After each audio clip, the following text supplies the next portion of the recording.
Salam əziz şagirdlər, 10-cu sinif ingilis dili dərslərinə davam edirik. Səhifə 141, çalışma 4. Listen and complete the sentences. Əvvəlcə gəlin, track 25-ə qulaq asaq. Track 25. 1. How often do you do sports? 2. Who are you going to travel with? 3. When did you first start doing yoga? 4. What movies have you watched recently? Oxuyuruq. Birincidə, she asked how often I did sports.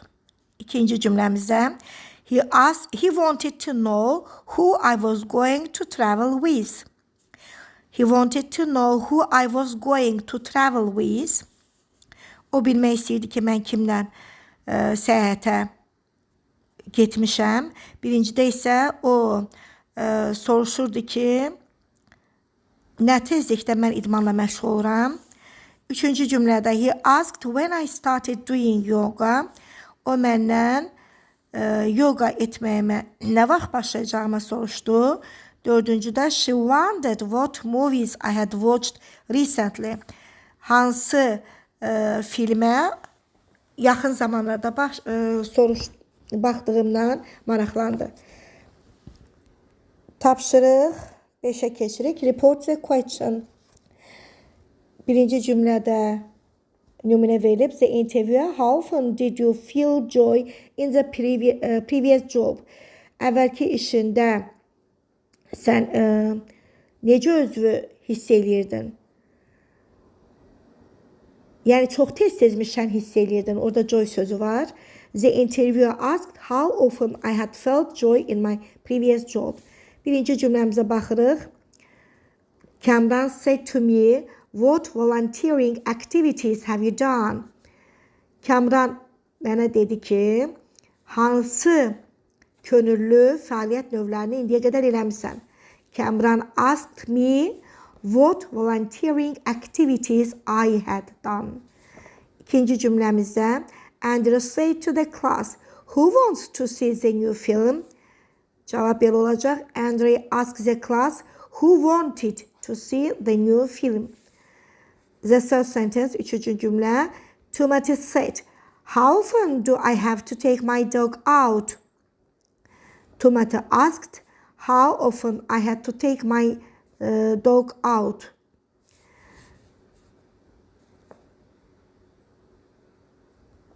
Clara, when are they going to return? Clara wanted to know when they were going to return. Çalışma 6'ya baxırıq. Look at the report of an interview with happiness experts. Change the reported questions to direct speech. I asked Professor Diana what had surprised him most in his research findings. I asked Professor Diana what surprised you most about your research findings. Birinci cümləmizə baxırıq. I asked Professor Kreisman what people needed to change in their lives in order to be happy. Mən soruşdum ki, professordan insanların nəyə ehtiyacı var ki, xoşbəxt olmaq üçün həyatlarını dəyişsinlər. I asked Professor Chrissy, what do people need to change in their lives in order to be happy? İkincidə, Nihat asked Professor Baker how he could help his friends feel happier. Nihat Professor Baker'dən soruşur ki, o dostlarını daha xoşbəxt hiss etmək üçün nə edə bilərdi? Nə edə bilər? Nihat asked Professor Baker, how can I help my friends feel happier? The third sentence, üçüncü cümlə. Melissa asked Professor Steve why he hadn't shared his research results yet. Melissa asked Professor Steve, why haven't you shared us research results yet? O soruşdu ki, Professor Steve, niyə görə tədqiqatın nəticələrini hələ də paylaşmayıb? Joshua asked Professor Hansen what encouraged her to start her research on happiness. Jonah asked Professor Hansen, what encouraged you to start your research on happiness? O soruşdu ki, nə onu həvəsləndirdi ki, xoşbəxtliyə aid belə bir tədqiqata başlasın. Anna asked Professor Beatley how long he had spent on his first research. Anna asked Professor Beatley how long have you spent on your first research? Bir nə qədər vaxt istifadə elədin ki, birinci tədqiqatıma yəni nə qədər vaxt sərf elədin? Exercise number 7. Play a game. Write a special question to ask your friend. 2. WH-dən başlayan sual yaz dostundan nəsə soruşmaq üçün. Mingle around and read your questions to as many people as you can and listen to others' questions very attentively. İkincidə deyir, C variantında da deyir ki, sit down and try to remember as many questions as you can. Write questions in reported speech. For example, Kenan asked what activities made me happy.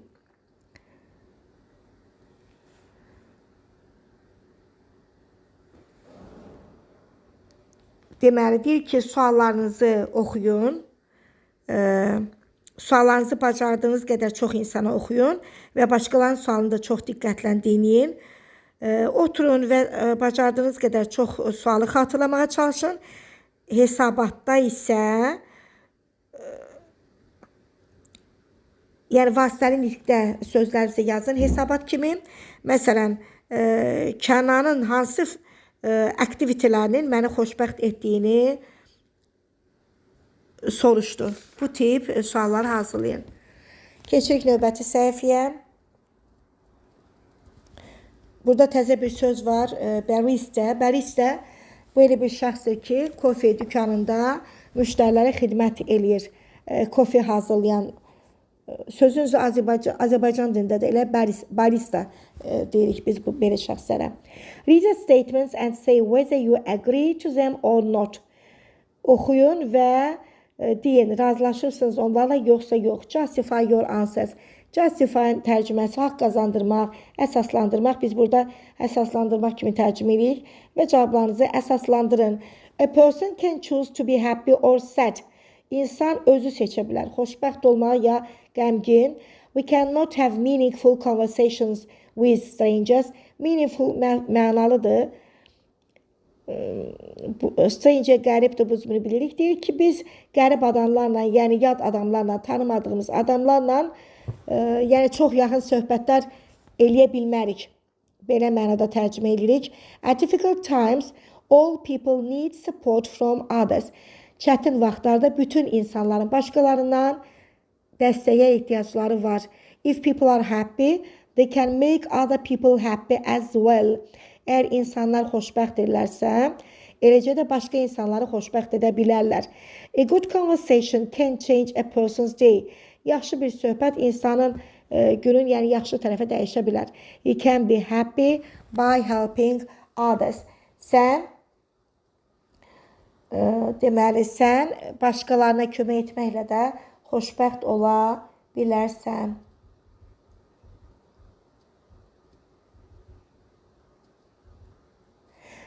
Track 26'ya qulaq asaq. You are going to listen to a story.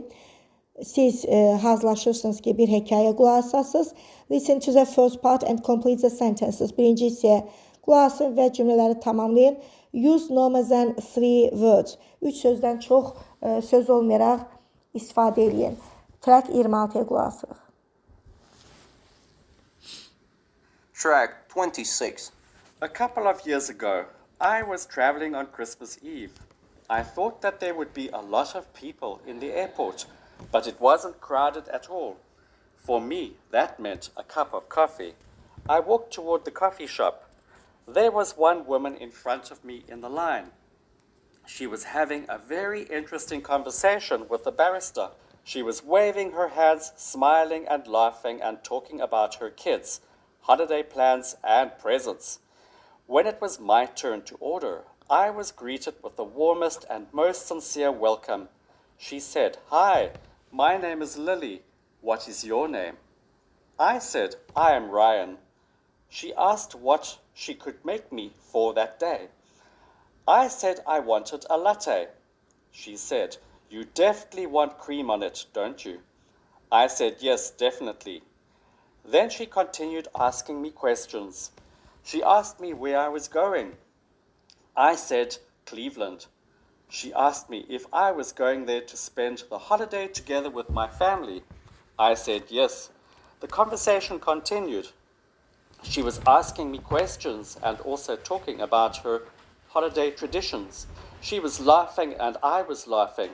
Then she handed me my drink and said, "Ryan, have a safe trip and create some extraordinary memories with your family. When you come back, I want you to stop here and tell me all about your trip." 26-cı trəkə qulaq asdıq, gəlin oxuyaq.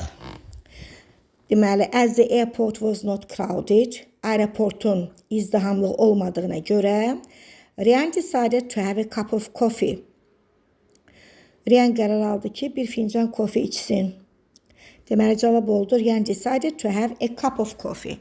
İkinci cümlə, there was a lady in front of Ryan in the line. Frantın qarşısındakı sırada bir xanım var idi. Üçüncü cümləmizi oxuyuruq.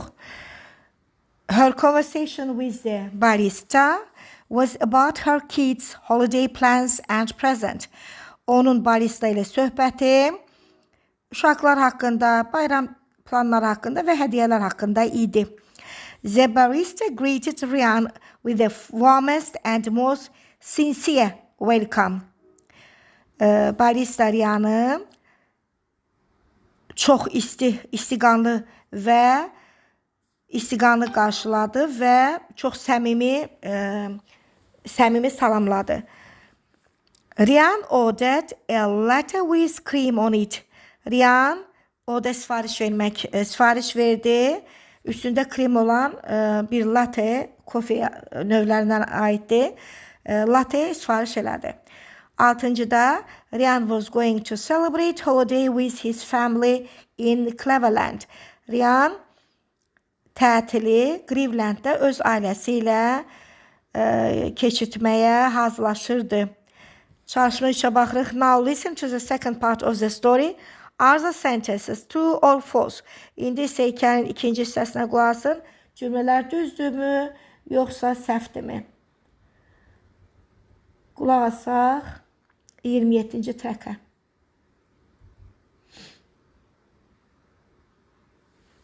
Track 27.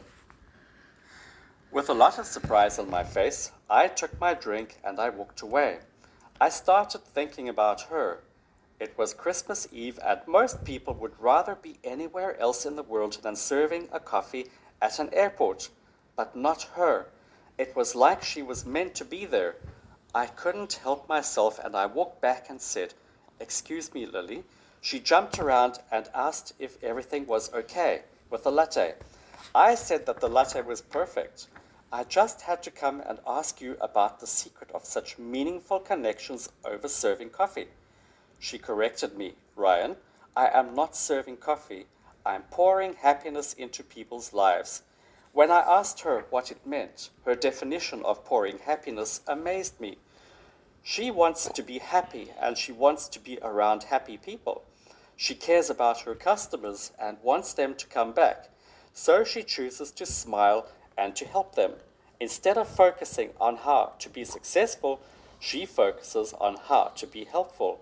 Another thing she understands and masters is how she chooses to show up. A lot of things happening in our life are beyond our control. She knows that she cannot control these things, but what makes her happy is how she chooses to respond to those things. When I met Lily, I had a lot of problems in my life, but I will never forget that cup of coffee. She made my day then. When you decide to show up as the best version of who you are, it gives you the best opportunity to meet people who are in need. You never know when someone needs you to be your best. Be your best self always. Qulaq asdıq. İndi gəlin suallara, cümlələrə baxaq. Cümlələr düzdürmü, səhvdimi? Birinci cümləmiz: The barista didn't seem to enjoy working on Christmas Eve. Barista görünmürdü ki, Milad ərəfəsində işindən zövq alsın. Amma deməli bu cümlə səhvdir, false, cavab false olacaq. Orada mətndə belə bir cümlə vardı. It was Christmas Eve and most people would rather be anywhere else in the world than serving a coffee at an airport. But not her. It was like she was meant to be there.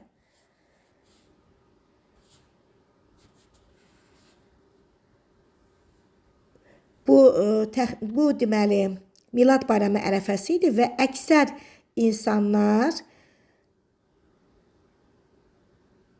demək olar ki, dünyanın hər bir yerindən olan insanlar burada aeroportda idi.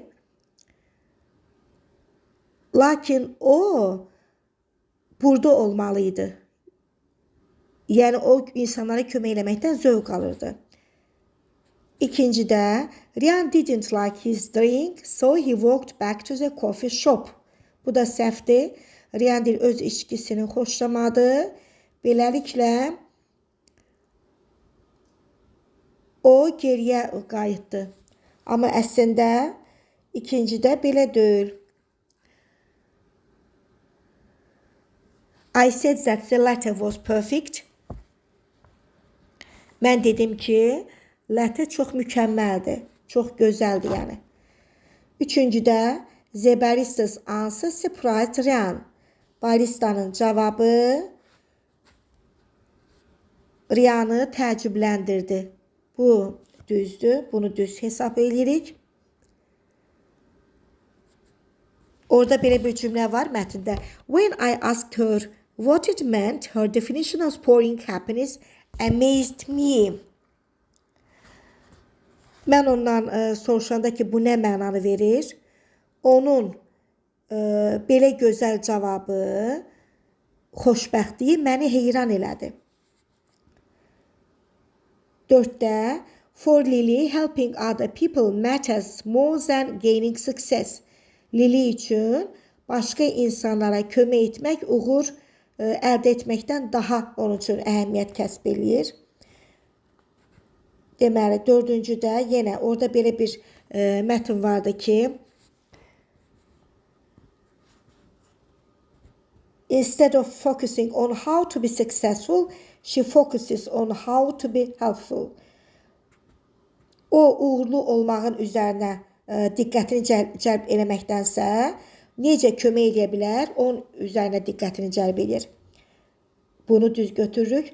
5-ci cümlədə, Lily believes that she can change everything in her life. Lily inanır ki, o həyatda hər şeyi dəyişə bilər. False, səhvdir.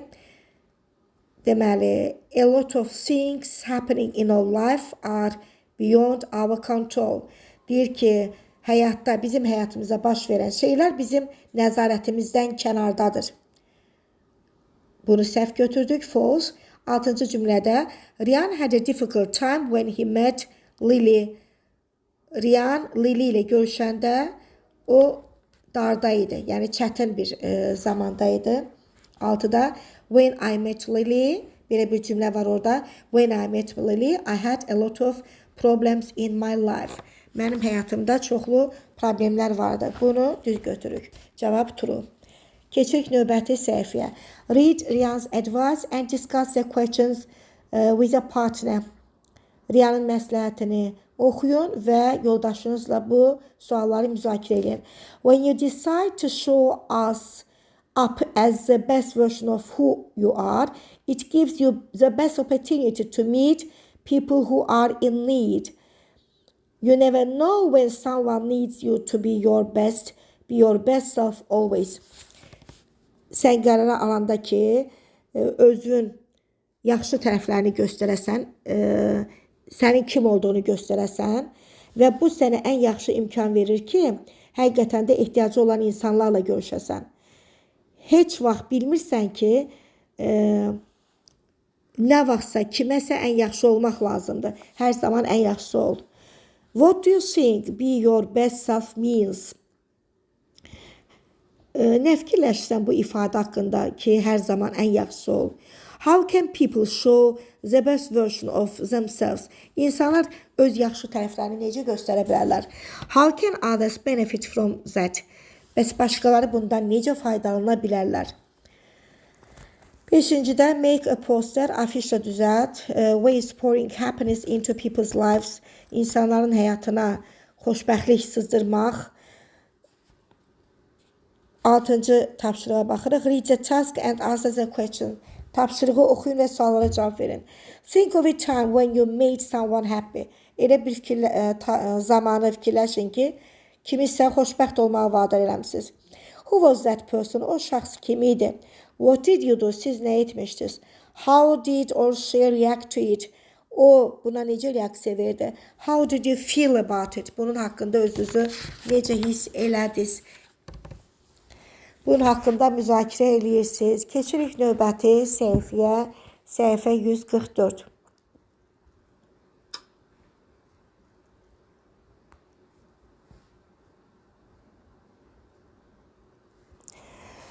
A definition paragraph.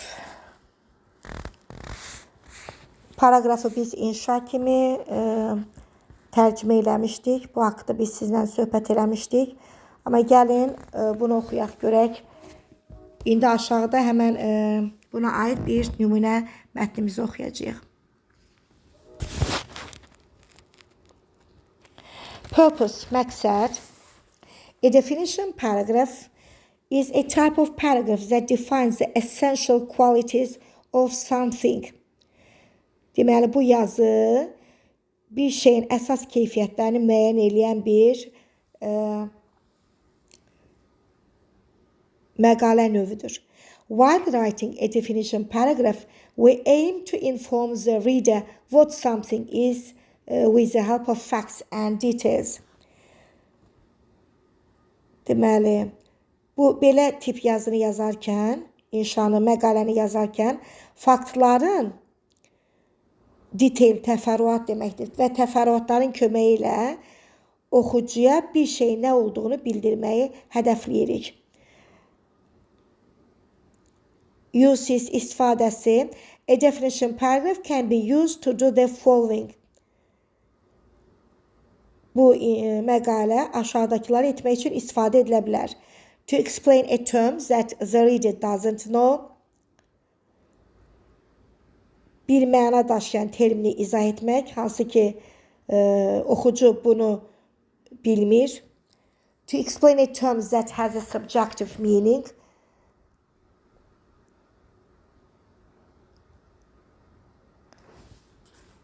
Deməli, bunu izah etmək, hansı ki subyektiv bir mənası var. This means that people can have different definitions for the same term. Bu deməkdir ki, insanlar eyni termin üçün müxtəlif mənalara malik ola bilərlər, müxtəlif cür onları bilərlər. Ways to develop your definition paragraph. Bu məqaləni inkişaf elətdirməyin yolları. Examples, nümunələr. Give several examples that support your topic sentence. Bir neçə nümunə verin ki, sizin dəstəkləyici cümlənizi, sizin cümlənizi dəstəkləsin. Mövzu cümləni dəstəkləsin. Extended example, genişləndirilmiş nümunə. Use one longer example to support your idea. Fikrinizi dəstəkləmək üçün daha uzun bir nümunədən istifadə edin. Contrast. Support your topic sentence by contrasting your topic with its opposite. Mövzunu onun əksi ilə ziddiyyət təşkil edərək mövzu cümlənizi dəstəkləyin. Kontrast, bunu bir ziddiyyət kimi tərcümə edirik. For example, məsəl üçün, some people think happiness is having great achievements, but for me, happiness is hidden in small things. Bəzi insanlar xoşbəxtliyin böyük nailiyyətlər, böyük müvəffəqiyyətlər əldə etmək olduğunu düşünürlər. Amma mənim üçün xoşbəxtlik kiçik bir şeylərdə gizlənir. Read the sample definition paragraph and answer the questions. Məqaləni oxuyun və suallara cavab verin. Deməli, hug is a Danish word used when accepting a feeling or moment as cozy, charming or special.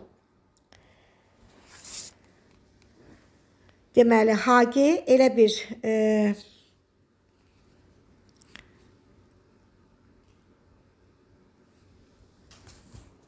elə bir his, elə bir rahat, cazibədar mənasını verir ki, hansı ki bu Danimarka sözüdür.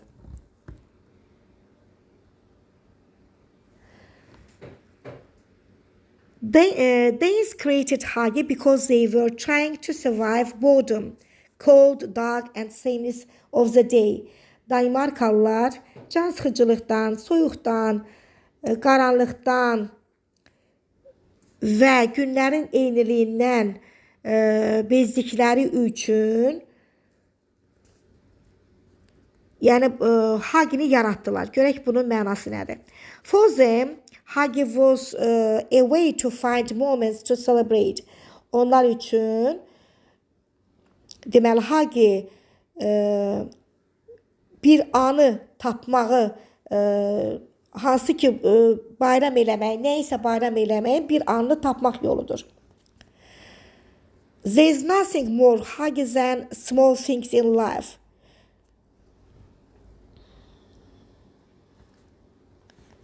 Deyir ki, daha çox huggydən, deyir həyatda balaca şeydənsə daha çox huggy tapmaq deyir, yəni lazımdır. Görək bu huggy nədir, bunun mənası nədir?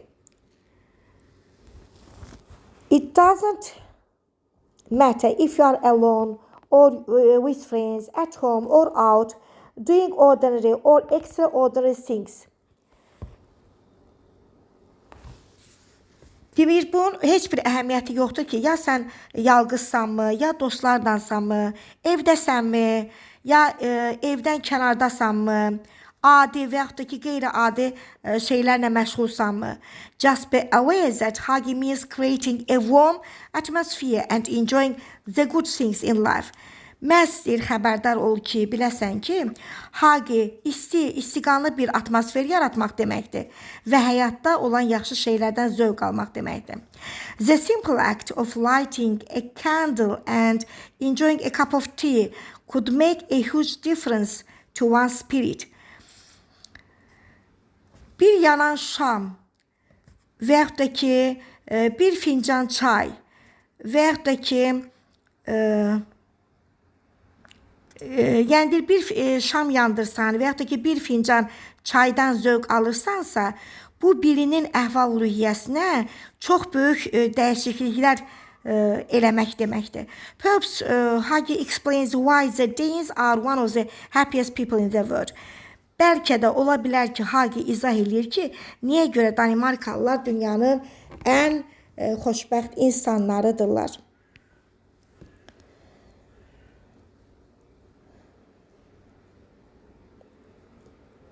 Keçirik növbəti səhifəyə. Səhifə 145.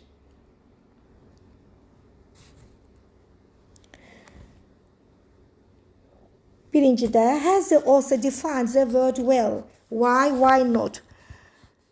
Deyir ki, müəllif bu sözü yaxşı mənasını deyir, verə bildi. Niyə və niyə görə yox. Burada öz şəxsi cavablarınızı verə bilərsiniz.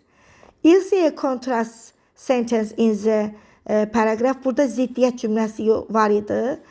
No, there is not. Ziddiyyət cümləsi yox idi. Which sentences provide examples to make the definition clear? Hansı cümlələr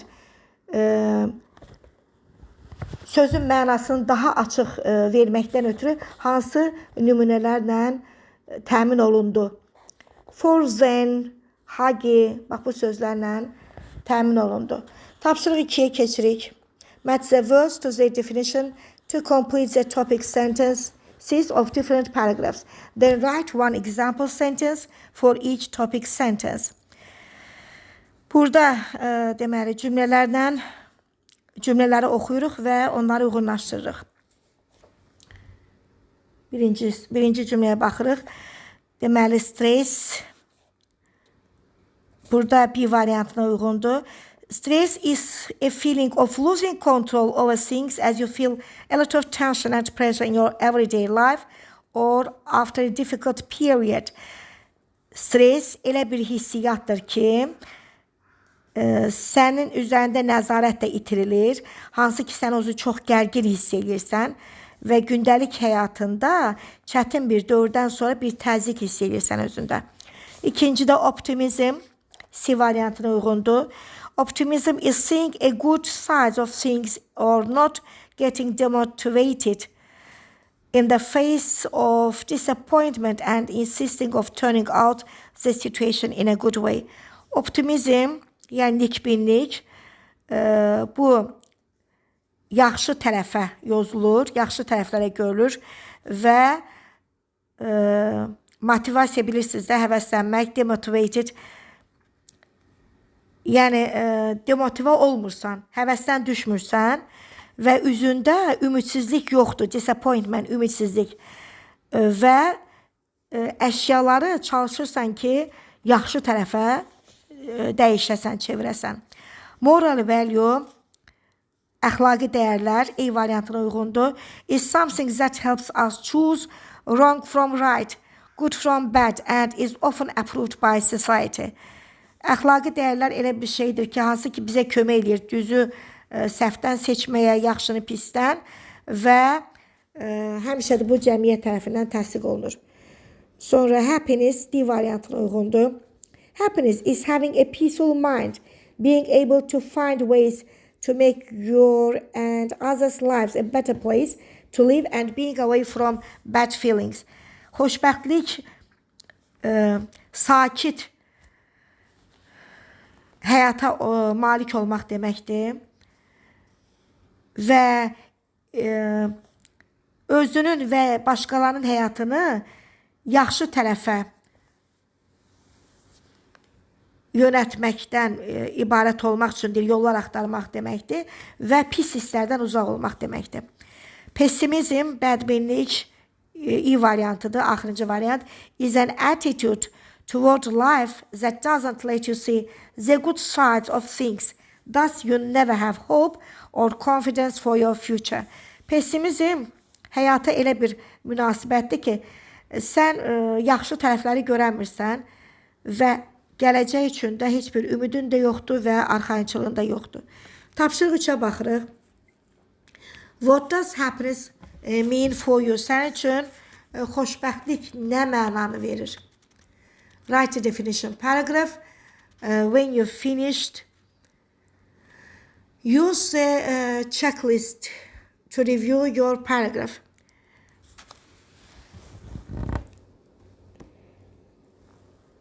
Write a definition paragraph on the topic. What does happiness mean for you? When you finish, use the checklist to review your paragraph.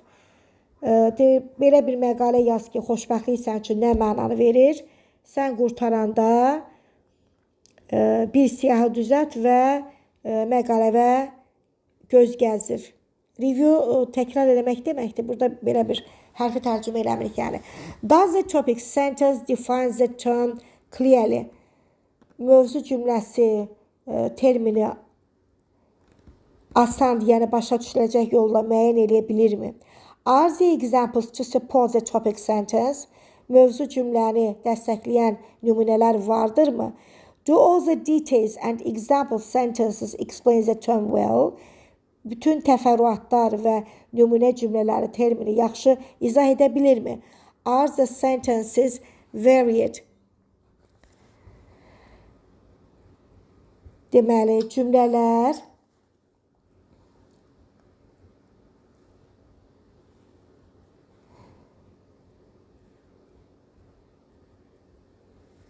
cümlələr burada müxtəlifdirmi? Have I edited for spelling, grammar or vocabulary mistakes? Spelling bilirsiniz hərf səhvi, grammar vocabulary də lüğət səhvi. Yəni mən o səhvləri yenidən yazmışammı? Exercise number 4. Exchange your paragraph with a partner. Give your friend suggestion to improve his or her paragraph. Yoldaşınla məqaləvi dəyişdir. Yoldaşına onun məqaləsini inkişaf elətdirmək üçün məsləhətlər ver. Time to watch. Növbəti səhifəyə keçirik. You are going to watch a video about happiness. Before that, read the text about a happiness scientist. Are the sentences true or false? Siz xoşbəxtlik haqqında bir videoya baxmağa hazırlaşırsınız. Ondan əvvəl mətni oxuyun. Hansı ki, alim tərəfindən, alimin də yəni fikirləri burada yer alınıb. Are the sentences true or false? Cümlələr düzdürmü, səhvdirmi? Əvvəl istəyərdim qulaq asaq buna, sonra öz fikirlərimizi bildirək.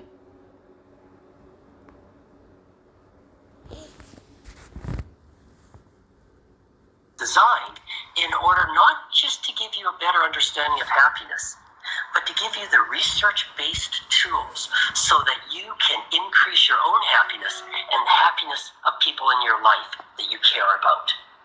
Traditionally, healthcare fields like psychology, like medicine, have focused on what's wrong with you and how do we fix it. They're really about deficits, disease, and dysfunction. Positive psychology is a newly emerging field that's a complement to this approach. It's not about what's wrong with you and how do we fix it. It's about what's right with you and how do we make it even better.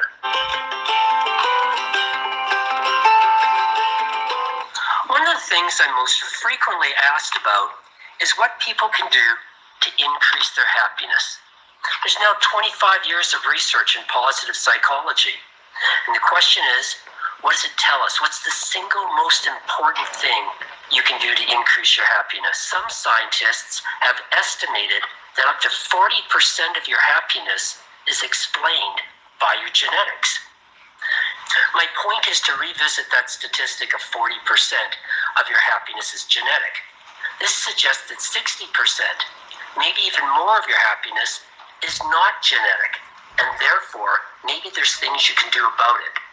Well, science says there are things you can do. There's many social benefits of being beautiful. People who are rated as more attractive by themselves and by others have certain advantages. Social benefits. Are beautiful people happier? The short answer is no. Research in adults shows that beautiful people are not more happy, and our own results show that children are not happier who are judged more attractive by themselves and others. So, if you're trying to become happier by focusing on attractiveness and beauty, research suggests you're probably on the wrong path. I know that external beauty attractiveness is not strongly linked to happiness. What about internal beauty? When I think of internally beautiful people, I think of people who help others. They're kind. They feel and express gratitude. They volunteer. They're spiritual. They have an ability to love and be loved by others. And they have goals that are oriented toward the community, goals that help other people. What's interesting is each one of those aspects of internal beauty is linked to happiness. So we may not get closer to happiness by focusing on what we look like on the outside, but nurturing our internal beauty really does matter.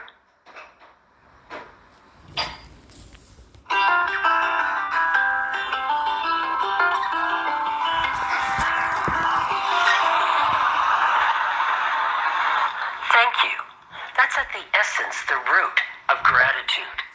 And people in positive psychology are researching gratitude because of its links. So does this mean that gratitude is a pathway to happiness? Well, investigators have looked at that. And one of the ways they've done it is through looking at gratitude lists. People are instructed to write about 3, 4, 5 things that they're grateful for once a week. And when they do that, their happiness is increased compared to if they write about how their furniture is arranged in their home, or, for example, about things that annoy them. And gratitude is special.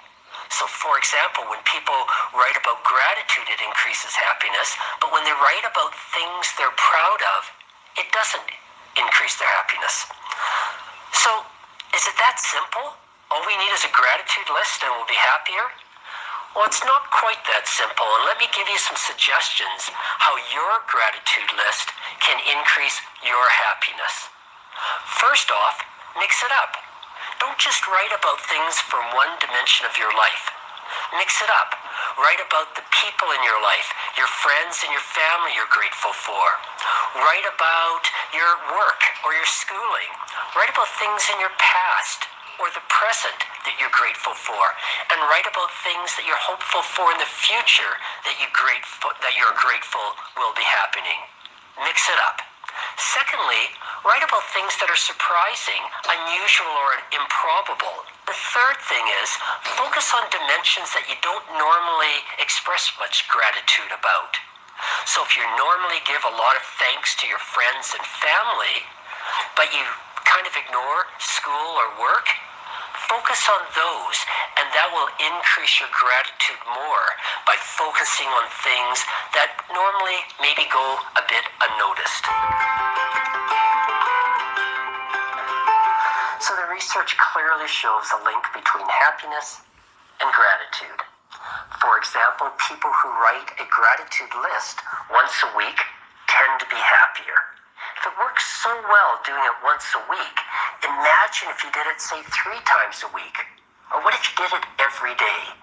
Well, researchers tested this, and what they found out is when people did it more frequently, they were actually less happy. It seemed to become an onerous chore when you had to write a gratitude list more often. The sweet spot seems to be about once a week. So we've all heard the saying that everything in moderation. Well, when it comes to happiness, maybe we should say that everything in moderation, including the expression of gratitude.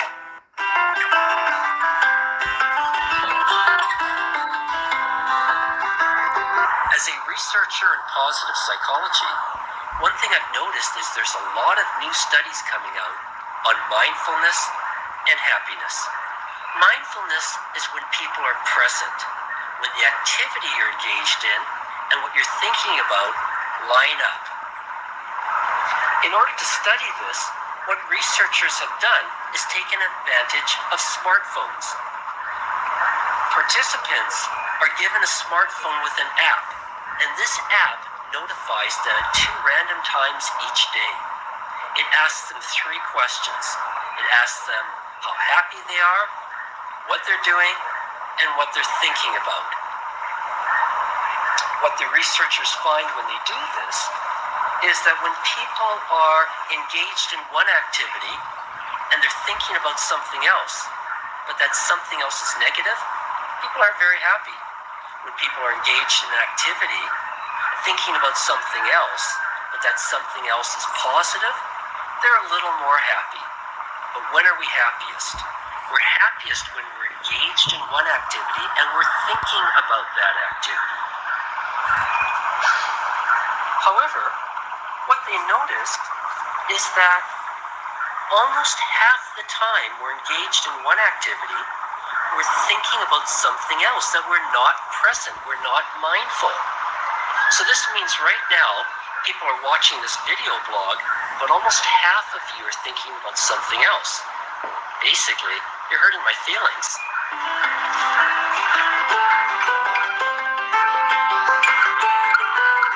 So overwhelmingly, the research suggests that mindfulness is linked to happiness.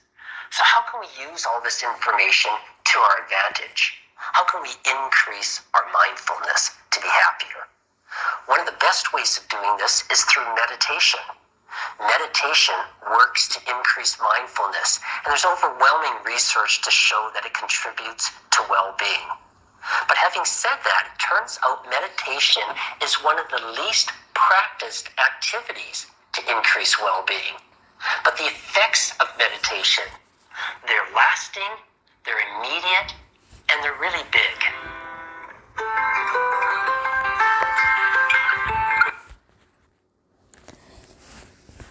Gəlin indi mətni oxuyaq.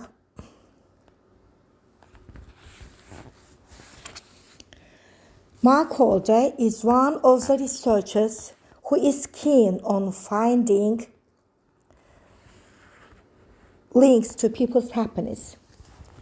Mark Holder elə bir tədqiqatçı idi ki, insanların xoşbəxtliyi ilə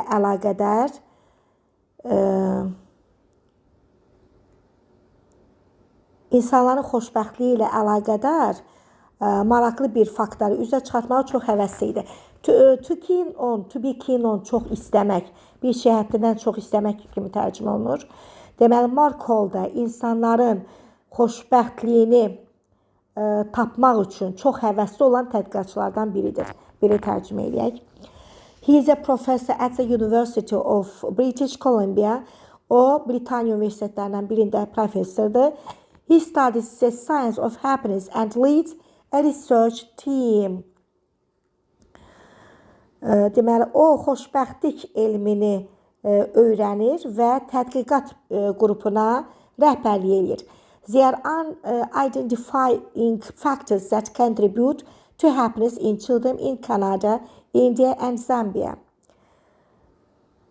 Onlar Kanada, Hindistan və Zambiyada olan uşaqların xoşbəxtliyinə töhfə verən amilləri müəyyən edirlər.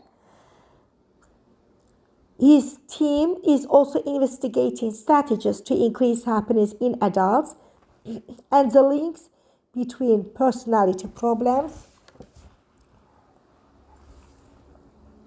and happiness.